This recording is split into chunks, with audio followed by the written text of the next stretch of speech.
symbol of ours. In the name of peace we gather here now. Oh Lord, please make these days of ours on this earth filled with Peace TV, the solution for humanity. peace. Oh, you who believe, give charity for the pleasure of Allah,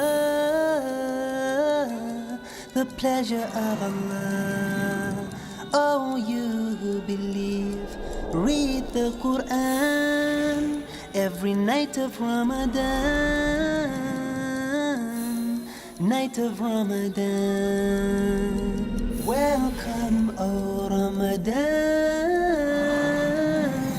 It is Ramadan. It is Ramadan.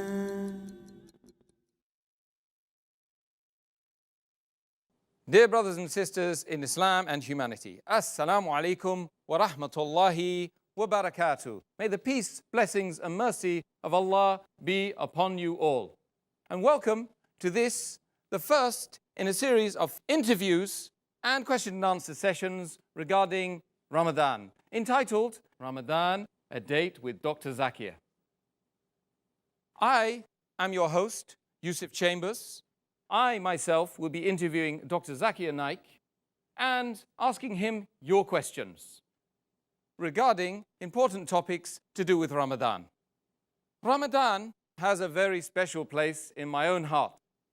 16 years ago, after a struggle of more than 10 years, I stumbled upon Muslims deep in the worship of Allah during this blessed month, Ramadan. After a struggle of more than 10 years, I went through Christianity, Hinduism, Jainism, materialism, socialism, and many other isms that you and I wouldn't even recognize, even if I tried to tell you, you wouldn't recognize them. Subhanallah. Now, brothers and sisters, during this blessed month of Ramadan, Allah revealed the last testament, His last testament to mankind, the Quran. And the Quran is still with us. Can you imagine this? This is why this month of Ramadan is so special to the Muslims, not just the Muslims, but non-Muslims. Indeed, I came to Islam during this blessed month, for when I encountered Muslims that were not practicing their deen, and then suddenly they started practicing in that 1 month, I felt obliged to look into the books of Islam and search for the truth. I found the truth, and a few days later I started fasting. A few days later, I took the Shahada. Alhamdulillah, this blessed Islam is just too good for people to overlook. Brothers and sisters, Ramadan, the month of mercy, the month of forgiveness, the month when the blessed Quran was revealed to the Prophet Muhammad sallallahu alaihi wasallam. This series of programs is so incredibly important for you and for me to make sure that we observe and we watch. In this program, as I said, I will be your host, brothers and sisters, and I will be joined every single day by a person who you do not need much of an introduction to. His acumen and his profession, originally he was a medical doctor, trained as a medical doctor, and once he told me that he considered himself to be a medical doctor, a doctor of the human body. Later, he explained to me that I became a doctor of the human soul. And this is obviously a reference to the fact that Quran and Sunnah had entered his heart, and he had felt the need to give dawah upon that. For the last 11 years, my dear brothers and sisters, he has delivered over 1,000 lectures on the international arena, on television, print-based media, radio, and he's the author of many important books on the topic comparative religion and Islam. His critical analysis and his ability to quote verbatim from many religious scriptures the world over, being all of the major religions in the world, my dear brothers and sisters, is unparalleled. Therefore, he's a resource for humanity. And I furthermore would suggest that without further ado, I should invite him to join us. Dr. Zakir Abdul Karim Naik. السلام عليكم ورحمة الله وبركاته. وعليكم السلام ورحمة الله وبركاته. كيف حالك؟ الله يبارك فيك. الحمد لله. Please have a seat. جزاك الله خير. Dr. Zakir, is there any information that you need to impart to the viewers of Peace TV before we start this long series of interviews and question and answer sessions regarding Ramadan, a date with Dr. Zakir? Alhamdulillah. والصلاة والسلام على رسول الله وعلى آله وصحبه أجمعين أما بعد أعوذ بالله من الشيطان الرجيم بسم الله الرحمن الرحيم رب اشرح لي صدري ويسر لي أمري واحلل عقدة من لساني يفقهوا قولي. Before we start this long series of episodes, Ramadan Day to Dr. Zakir, I would like to make my position very clear that I consider myself to be a student of knowledge. I consider myself to be a talib ilm. I don't consider that I'm a scholar to give fatwas as far as Islamic ruling is concerned. And as far as this topic on Ramadan, there are various issues and there are various differences of opinions as far as different scholars are concerned, as far as different schools of thought are concerned. Since there are only 4 verses in the Quran dealing directly with Ramadan, that's Surah Baqarah chapter 2 verse number 183, verse number 184, verse number 185 and verse number 187. There are indirectly another few verses, but directly only 4 verses. So most of the rulings are based on the hadith. And some scholars have used Zaif hadith, some have used Mawdu hadith, some have used Sahih hadith. So as far as what I'll be answering, it will basically be the views of different scholars. Only I'll be selecting those scholars who I feel have quoted on the basis of Quran and Sahih hadith. So it may not agree with some of the viewers' view, which they're used to. Our opinion should always be based on Quran and Sahih hadith. When required, I may give the difference of opinion in different scholars. I'll name the scholars if required. Most of the time, I may not name. But I'd like to make it very clear at the outset that all the answers as far as Ramadan issues are concerned, none of them are my own answers. They are basically some or the other scholars who have said it, and I'll try my level best to name the scholars whenever required, so that no one feels that I'm trying to give my own opinion. But I always believe that the answer should be based on Quran and Sahih hadith. So that I'll try my level best. And inshallah, as far as possible, whenever I quote hadith, I will try and give the references, whether some say Bukhari or say Muslim, the volume number, as well as the hadith number, so that people can, check it up. And as far as possible, the hadith I'll be quoting will be authentic, and similarly with the verses of the Quran. And that's my normal method of giving replies, so that people, whenever they get the answer, they get from authentic sources, Quran and Sahih hadith.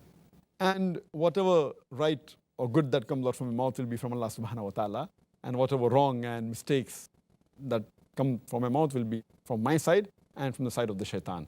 So I seek refuge with Allah from Satan the accursed, and I pray to Allah subhanahu wa ta'ala that may this series be beneficial for all of us, including the viewers, inshallah. Ameen.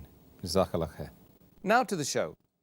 This show comprises of 2 separate parts. The first part will be a live interview between myself and Dr. Zakir Naik regarding the topic, a chosen topic about Ramadan. And the second part will be your questions answered by Dr. Zakir Naik on the particular topic of the day. Alhamdulillah. Brothers and sisters, I'd like to review the list of topics that we will be discussing, inshallah, over the next 32 days. And by the way, brothers and sisters, you might be wondering why on earth we're covering 32 days. Are we strange? No, we're not strange. In actual fact, we're so concerned about all the brothers and sisters all in different parts of the world that, of course, that Ramadan occurs at slightly different days, one day here and there, different. So we're covering all the world and all the Muslims, inshallah. May Allah accept it from us, inshallah. Right, without further ado, let's go through the list then, brothers and sisters. The first day, topic number 1, episode number 1, will be Let's Welcome Ramadan. That's today. The second episode, Common Errors Committed by Muslims During Ramadan. The third, Introduction to Ramadan. The fourth, When is fasting obligatory and exempted? Number 5, acts that invalidate the fast and acts prohibited during fasting. Number 6, acts permitted during fasting. Number 7, acts recommended and discouraged during fasting. Number 8, suhoor and iftar. Number 9, objectives of fasting. Number 10, benefits of fasting. Episode number 11, Ramadan, the month of repentance. And 12, Ramadan, the month of supplications. Number 13 and 14, Qiyam al-Layl, part 1 and 2. Number 15, that's halfway through Ramadan, brothers and sisters. Ramadan, the month of the Quran, part 1. Number 16, Ramadan, the month of the Quran, part 2. 17, Zakah, part 1. 18, Zakah, part 2. 19, Zakah, part 3. Number 20, Laylatul Qadr, inshallah, just in time for the last 10 days of Ramadan, where you could try to find that auspicious night. Number 21, Ittikaf. Number 22, episode number 22, Ramadan, the month of self-improvement and Islah, part 1. And followed by, on the 23rd, Ramadan, the month of self-improvement and Islah, part 2. And the third day after that, episode 24, Ramadan, the month of self-improvement and Islah, part 3. Episode 25, Ramadan, the month of self-improvement and Islah, part 4. Episode 26, Dawah to non-Muslims in the month of Ramadan. Episode 27 is Qadr fasts, Fidya and Kafara fasts. Episode 28 is Sighting of the Moon. Episode 29 is Zakat al-Fitra. Episode 30 is Eid al-Fitr. And episode 31 is voluntary fasts and prohibited fasts. And finally, last but not least, episode 32, from this Ramadan until the next. Dr. Zakir, particularly, what are your comments on the selection of these topics? Alhamdulillah, all the topics that we have discussed and have categorized, alhamdulillah, into different days so that it will benefit the viewers knowing about the details of the month of Ramadan. And it will also help me in replying to the question they're going to pose to me, because many a times some of the questions, they will overlap. So I will see to it that I reply specifically on the day that the topic I've asked, and I see to it that I will reply in detail on that specific day. And if it's supposed to be mentioned earlier, then maybe I will just give a brief comment. But one point to be noted is that most of these topics, I feel, should be discussed much before the month of Ramadan starts. There may be few topics which may be discussed any time of the year. For example, voluntary fast. These topics can be discussed any time of the year. There are some topics like I'tikaf and Laylatul Qadr, which should be discussed just before the last 10 days, which we'll be doing inshallah. And some topics like Eid al-Fitr should be discussed just before Eid. But most of the topics that we'll be discussing, they should be discussed before Ramadan. For example, we will be discussing iftar and suhoor on the 8th day. We'll be discussing things or acts that invalidate the fast on the 5th day. And we will be starting our fast on the first day of Ramadan. So it doesn't make sense. So actually we should start much before, at least 3 or 4 weeks before the month of Ramadan begins.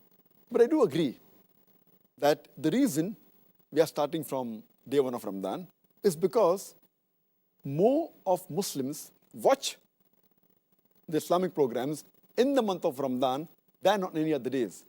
So the viewership in the month of Ramadan is much higher. So alhamdulillah, it's right that we're starting on day 1, but it should be shown again maybe after a few months so that it is a preparation for the next Ramadan. MashaAllah. Well, all the topics, Dr. Zakir, seem to have been logically positioned and scientifically chosen by yourself.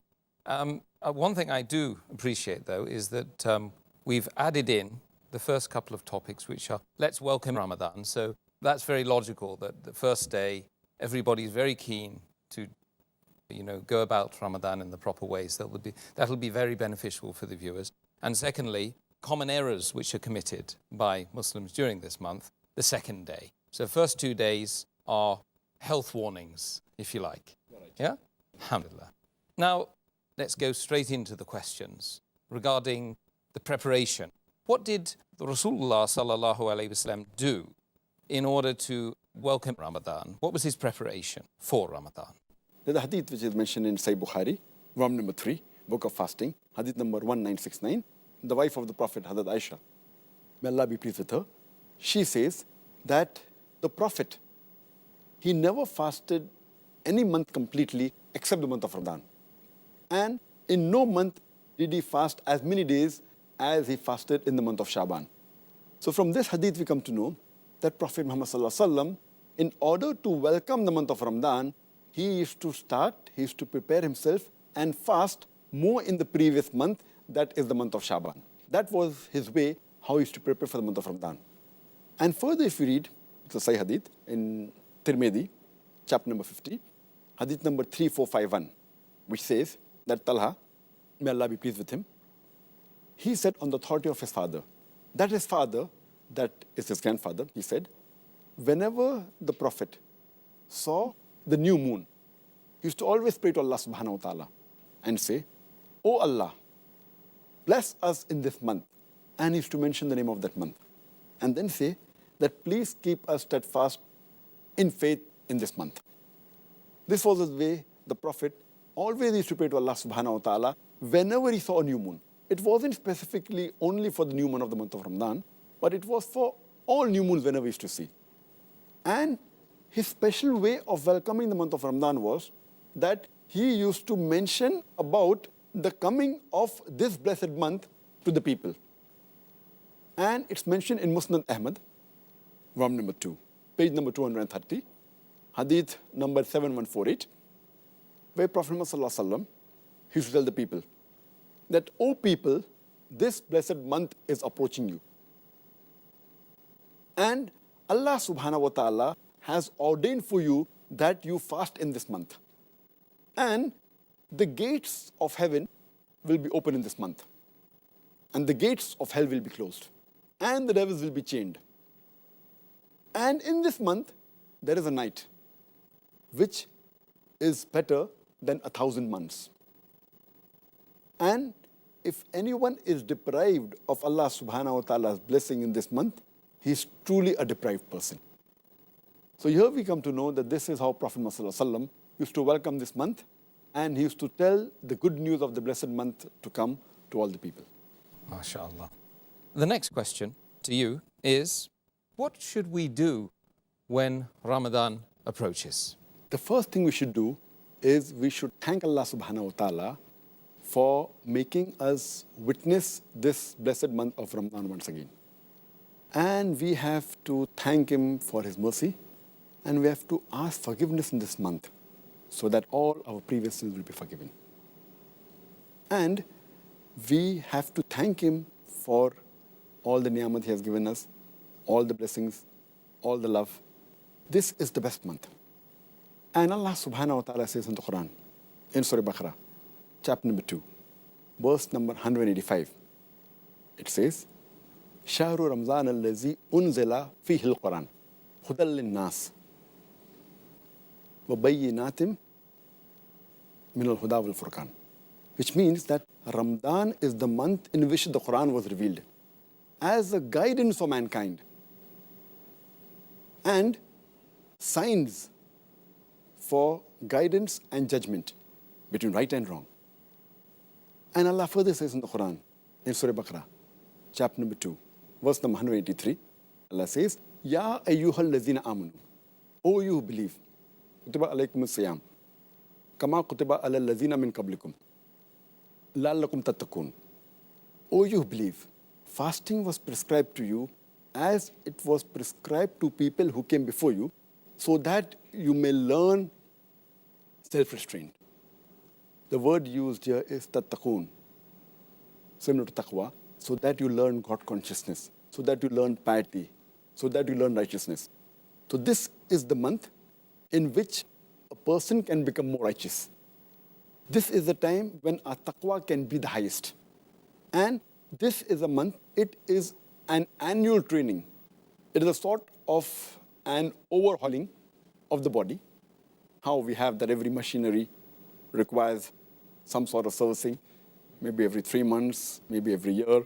And if you allow me to call the human beings as the best machinery in the world, doesn't it require a servicing or overhauling? So Ramadan is an annual overhauling of the human body. It is a spiritual and moral training for the human being. And it is a purification of the body, mind, and soul. This is the month where we can increase our taqwa. We can increase our patience. And we can derive the benefits and the guidance from the Quran. Subhanallah. Jazakallah khair. Beautiful answer. Next question. What are your particular words of advice regarding on the occasion of Ramadan approaching us? My advice would be that every Muslim, he or she should make it a point that they should make a resolution that they should fast each and every day of this blessed month of Ramadan. And we should try and acquire all the benefits of this month. And we should not waste a single minute in this blessed month on things which are trivial. And try and concentrate as much as possible in remembering Allah subhanahu wa ta'ala. We should try and look for His mercy. We have to try and ask for forgiveness. We have to try and seek for His love. And we have to try and increase our piety, our righteousness, and our patience. And our beloved Prophet Muhammad said in Sahih Bukhari, volume number 3, in the book of fasting, hadith number 1903, our beloved Prophet Muhammad said, anyone who does not leave the false action and false speech, Allah subhanahu wa ta'ala does not care if he leaves his eating and drinking. That means if a person does not abstain from false action and false speech, Allah subhanahu wa ta'ala does not care if you abstain from food and drink. That means your fasting will not be accepted unless you stay away from false action and false speech. And our beloved Prophet Muhammad, he also said, it's mentioned in Sahih Hadith, which is written in Musnad Ahmad, volume number 2, page number 230, Hadith number 7148, and it also appears in Sunan Nisai, chapter number 5, Hadith number 2106, where our beloved Prophet Muhammad said, O people, the blessed month of Ramadan is approaching. And Allah has ordained for you that you fast in this month. And the gates of heaven will be open in this month. And the gates of hell will be closed. And the devils, they will be chained. And this month is the night, which is better than 1,000 months. And if a person is deprived of the blessings in this month, he is truly a deprived person. So we have to make it a point that we gain the benefits of this blessed month. Our beloved Prophet Muhammad said, it's mentioned in Sahih Bukhari, volume number 3, in the book of fasting, hadith number 1901. Our beloved Prophet Muhammad said that anyone who fasts in this month with faith, seeking the reward of Allah subhanahu wa ta'ala, all his past sins will be forgiven. That means if we truly, with sincerity, fast in this month and seek the reward of Allah subhanahu wa ta'ala, all our past sins will be forgiven. Imagine, it is such an easy way to have our sins forgiven of the past. And our beloved Prophet Muhammad also said, it's mentioned in Sahih Bukhari, volume number 3, in the book of fasting, hadith number 1904. This is a very long hadith, which has basically 4 points. Our beloved Prophet Muhammad said that all the children of Adam, all the deeds that they do are for themselves, except for fasting. Fasting is for me, and I will reward him. And he further said that fasting is a shield. It prevents you from sin. And the person who observes the fast, he should abstain from obscenity, from yelling, and from ignorance. And if someone yells at him or abuses him, he should say, I am fasting, I am fasting. And the third point our beloved Prophet said in this hadith is that I swear by Allah, in whose hand is the soul of Muhammad, that the breath of a faster, the person who fasts, is sweeter to Allah subhanahu wa ta'ala than the scent of musk. Allah. And he finally said in this hadith that there are two things when a faster is happy and looks forward to it. The first is when he breaks the fast, and the second is when he meets the Lord Allah subhanahu wa ta'ala. And further, it's mentioned in the Quran, in Surah Nur, chapter number 24, verse number 31. It says, O you believe, truly have faith in Allah subhanahu wa ta'ala and seek the bliss. That means try and enter Jannah. It's mentioned in Surah Aqaf, chapter number 46, verse number 13 and 14, that those are the people who worship none but Allah subhanahu wa ta'ala. And they are steadfast in faith. The word is istiqam. They are steadfast in faith that there's only one Allah and no one else. And they shall not have any fear, nor that shall grieve. These are the people who are the people of paradise. And they shall be rewarded for all the goods they have done. Allah. So this is advice for the people, that they should take the best of this month and should not spend time on trivial things and spend their time in the worship of Allah and remembering Allah subhanahu wa ta'ala and asking for forgiveness. MashaAllah. Next question is, you've alluded to that in some of the beautiful hadiths you've mentioned just now, but what specific reason is it that Ramadan is called the month of forgiveness, or is known as the month of forgiveness? Yes, as I rightly mentioned earlier, that our beloved Prophet Muhammad said, it's in a hadith of Sahih Bukhari, volume number 3, book of fasting, hadith number 1901. Our beloved Prophet Muhammad said that if anyone fasts in the month of Ramadan with the proper intention, with faith, and asking for reward of Allah subhanahu wa ta'ala, He will forgive all your past sins. And this message is further repeated in the Musnad Ahmad, volume number 3, hadith number 11524, where it's mentioned that any person who fasts in the month of Ramadan with the proper intention, seeking the reward of Allah subhanahu wa ta'ala, he will have all his previous sins atoned. And further it's mentioned in Sahih Muslim, volume number 1, hadith number 450, our beloved Prophet Muhammad said that the time between the 5 prayers and the 2 Jummas, and from one Ramadan to the other, is the time for expiation of your sins. This is the time where you can have all your sins forgiven. And our beloved Prophet Muhammad also said, it's mentioned in Sahih Muslim, volume number 4, in the book of Tawbah, hadith number 6644, our beloved Prophet Muhammad said that Allah subhanahu wa ta'ala, at night time, a person who asks for forgiveness, he forgives the sin for the sin he has committed in the day. And Allah subhanahu wa ta'ala, in the daytime, He forgives the sin for a person who asks for forgiveness for the sin he has committed at night. So this is the best month of forgiveness, the month of Ramadan, where you can easily have your sins forgiven because the gates of heaven are open and the gates of hell are closed. Therefore, it's called the month of forgiveness. Allahu Akbar. No wonder everybody wants to be active in that month. Now we know why. Subhanallah. Dr. Zakir, are there any particular activities a Muslim should concentrate upon during this blessed month of Ramadan? And of course, we should relate to you the importance of the fact that our viewers really can gain massive benefit by knowing specific activities they can get involved in, and they can start planning the Ramadan now. Yes, I believe that this is a very good question because most of the activities we'll be dealing as time goes on in the episode.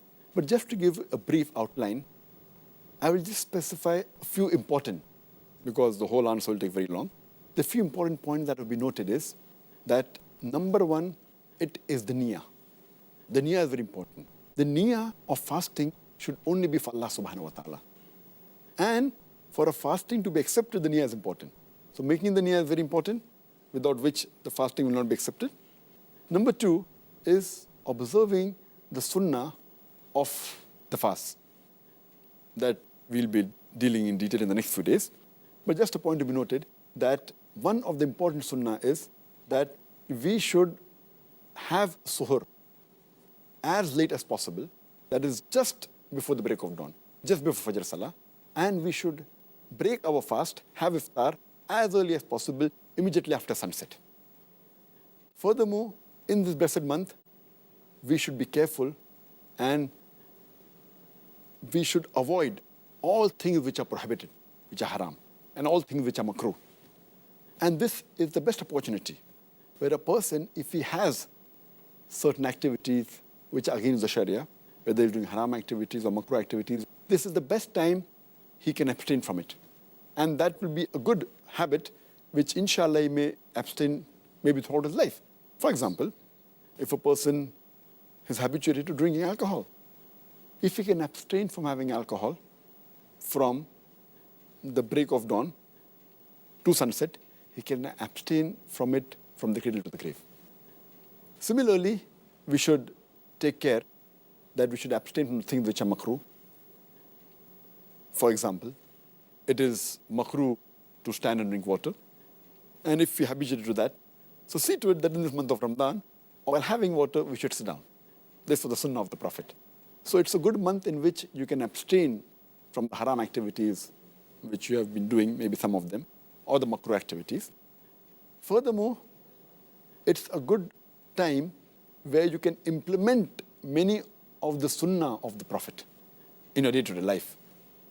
For example, maybe sporting a beard. Many Muslims don't have a beard. So it's a good month where you can follow the sunnah of the Prophet. The sunnah of the Prophet about the du'as of when you enter the home, when you leave the toilet, the dua that is there when you're traveling in a vehicle. Subhanalladhi saqlana haza mukunnalu mukrinin wa inna rabbina munqalibun. So this is a good month in which you can adopt as much as sunnah as possible so that we can be on the straight path. This is a very good month where you should see to it that you should offer the salah. Not only the 5 times salah, which is the fard, even try and offer as many nawafil and sunnah.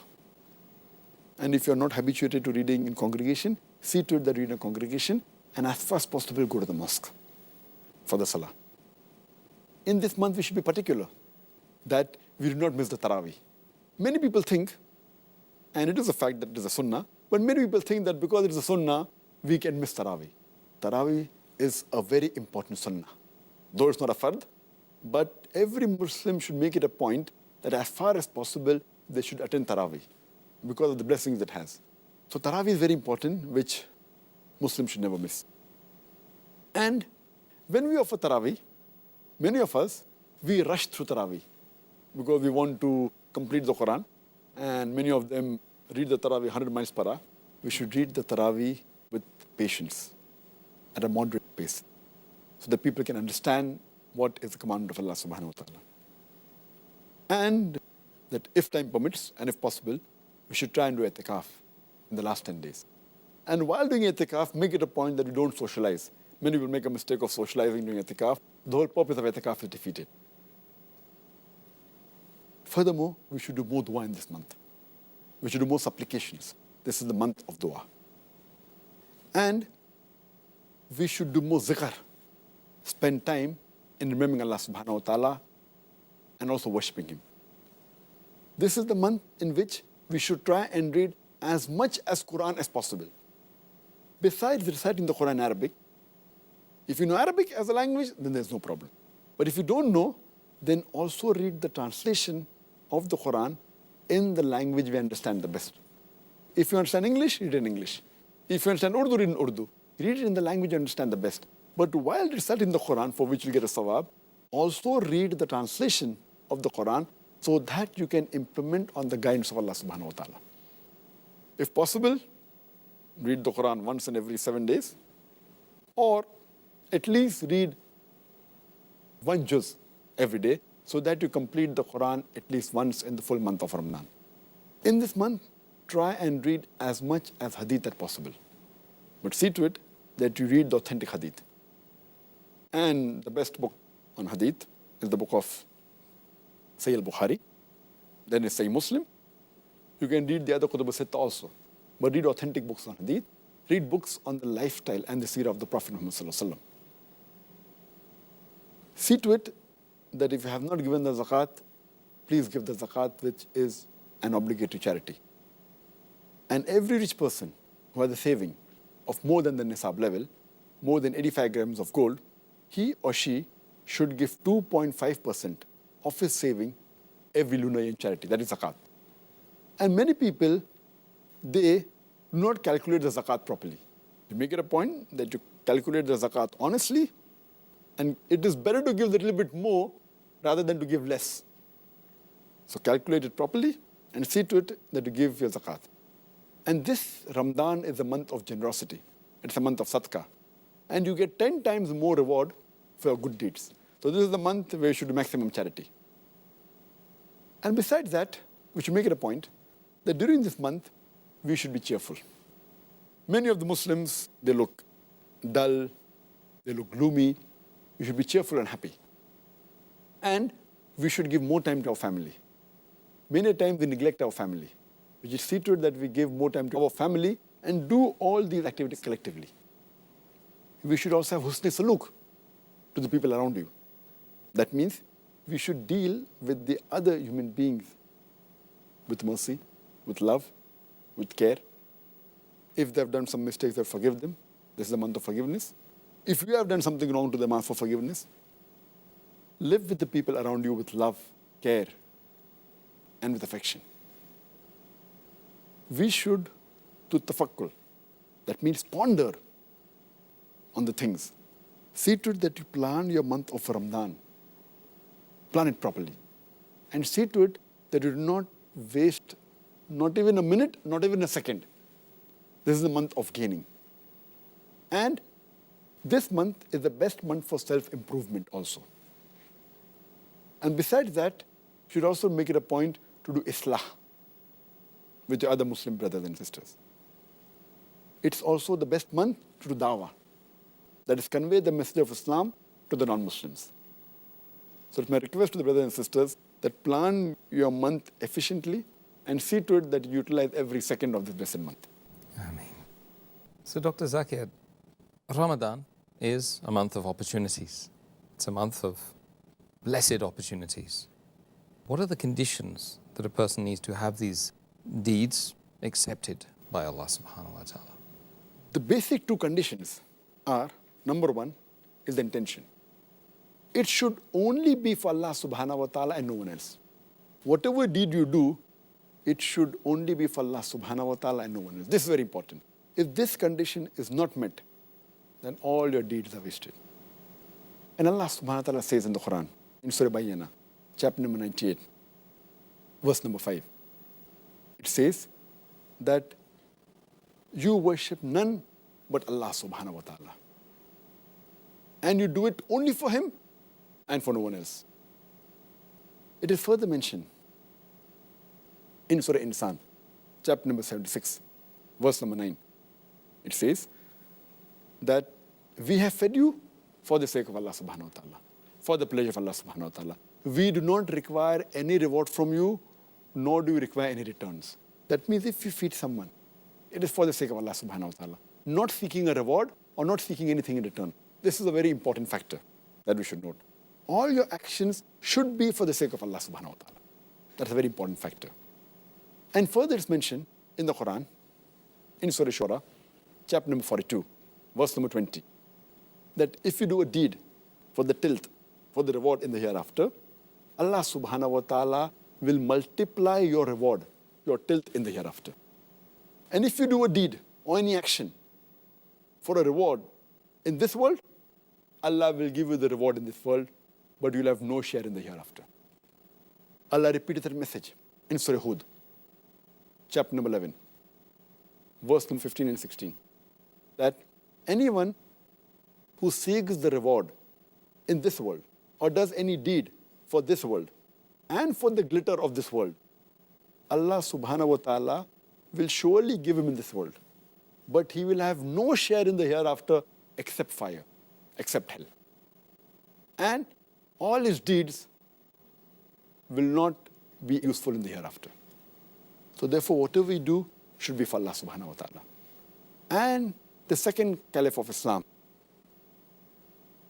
Hazrat Umar, may Allah be pleased with him, it's mentioned in Sahih Bukhari, volume number 1, hadith number 1, Hazrat Umar, may Allah be pleased with him, he said that the beloved Prophet Muhammad said, Innamal amala binniya, which means your deeds are judged on your intention.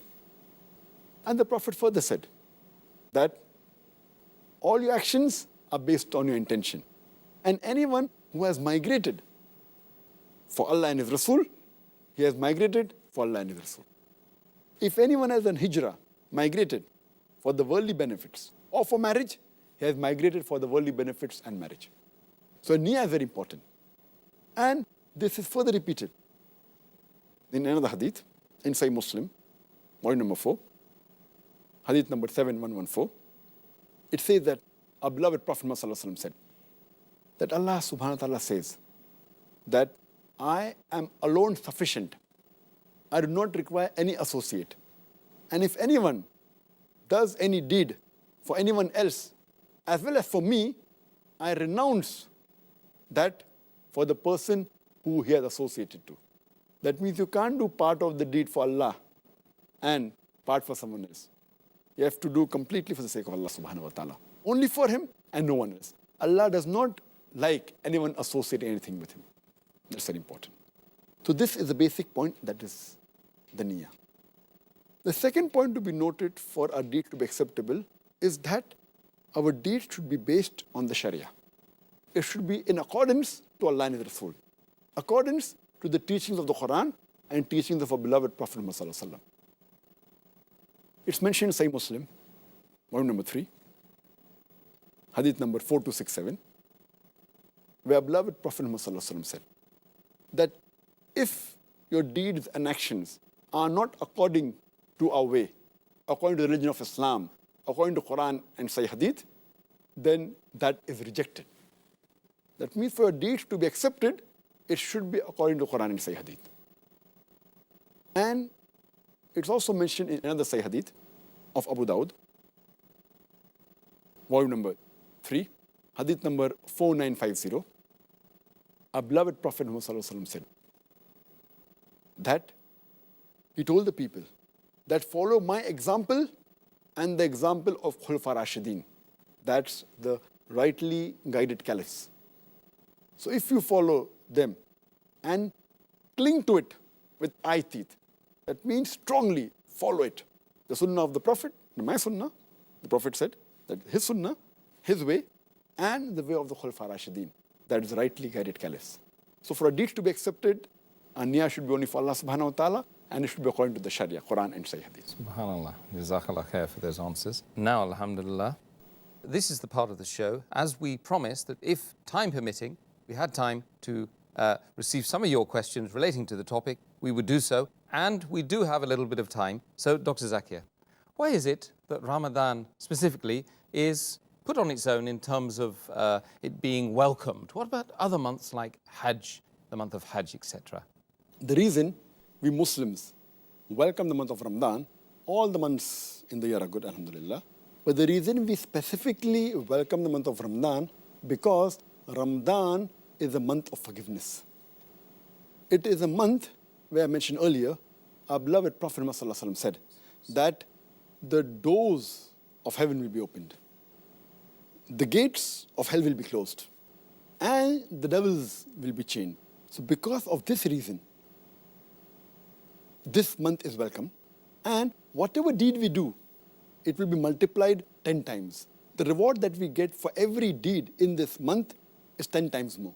Because of this, and whatever we ask for forgiveness, as the beloved Prophet said, that if we fast for the full month of Ramadan with the true intention and with proper faith, asking reward from Allah subhanahu wa ta'ala, all our past sins will be forgiven.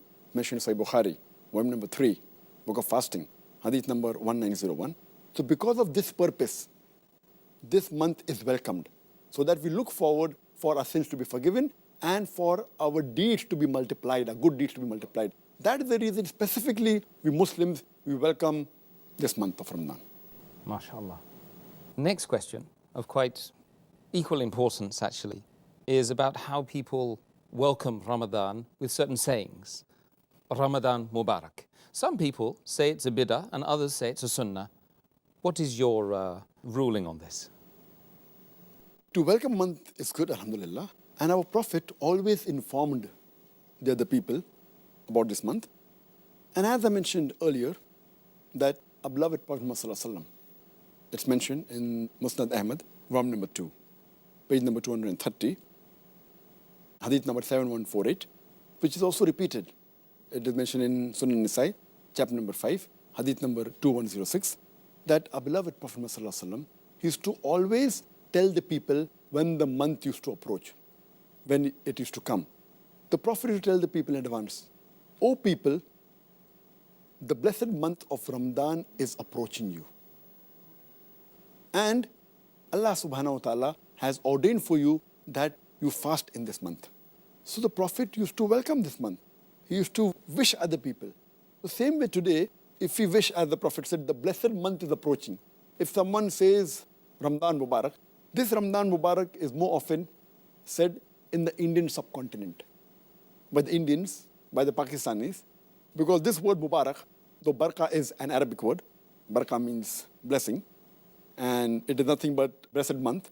But when the Indians and Pakistanis, when they use the word Mubarak, it is more of a sort of congratulation. When someone passes examination, they say Mubarak in Urdu, which is derived from the Arabic word Baraka. So when Ramadan comes, they wish Ramadan Mubarak, saying that it is the blessed month, or a sort of congratulating and wishing each other that the blessed month is approaching. So according to me, it's not a bid'ah. You can welcome the month. It's a good thing that you're calling this month a blessed month, and you're informing other people, reminding them that in this month is a lot of blessing. So according to me, it's not a bid'ah. But how you wish, the words you choose, that is mubah. That's optional. Like in Indian subcontinent, we use the word Ramadan Mubarak. In the Gulf countries, they use Ramadan Kareem. So all these words are good, the holy month or the blessed month or the month of forgiveness. So the choice of the words is yours. But the Prophet Muhammad, he used to say to the people that, O people, the blessed month of Ramadan is approaching. So I feel people should wish each other and they should remind each other about this blessed month. MashaAllah. Jazakallah khair. Dr. Zakir Naik, that brings an end to the questions, unfortunately. We don't have more time. Otherwise, you can answer so many others that we've received on email from our viewers of Peace TV. Brothers and sisters, Jazakallah khair. It has been an absolute pleasure listening to Dr. Zakir Naik's answers today on Let's Welcome Ramadan. Tomorrow, we'll be discussing common errors which are made by Muslims during the month of Ramadan. So I hope you'll join us then. Assalamu alaikum wa rahmatullahi wa barakatuh. حافظين ذاكرين قانتين خاشعين